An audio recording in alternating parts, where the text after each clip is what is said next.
कोल्हापुरातील संत गोरोबा कुंभार सांस्कृतिक सभागृहात दी व्ही फाउंडेशनच्या वतीनं आज कला संवाद आणि जिवंत शिल्पकला कार्यशाळा आयोजित करण्यात आली होती. या कार्यशाळेत मुंबईतील त्रिमूर्ती आर्ट्सचे प्रख्यात शिल्पकार विशाल शिंदे यांनी शिल्पकलेची प्रात्यक्षिकं सादर केली. शिल्पकार शिंदे यांच्या जादुई हातातून साकारणारी शिल्पकला प्रत्यक्ष पाहताना उपस्थित रसिकांनी कलेचा स्वर्गच अवतरल्याची भावना व्यक्त केली. यावेळी शिंदे यांनी चिखलाच्या गोळ्यातून अत्यंत जिवंत वाटणारी शिल्प साकारण्याची प्रात्यक्षिकं सादर केली. त्यांच्या हातातील सफाई आणि अचूक बारकावे पाहून उपस्थित कलारसिक भारावून गेले होते. प्रात्यक्षिकांबरोबरच यावेळी झालेल्या कला संवादानं कार्यक्रमात चैतन्य निर्माण केलं.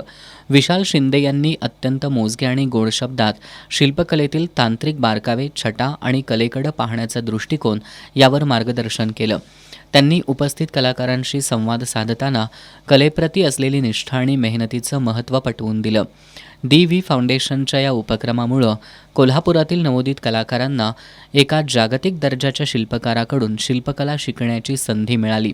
या कार्यशाळेमध्ये कलामंदिर महाविद्यालयातील विद्यार्थी तसंच कोल्हापूर शहराबरोबर चंदगड, आजरा, गारगोटी, इचलकरंजी, सांगली परिसरातील कलाप्रेमी मोठ्या संख्येनं उपस्थित होते.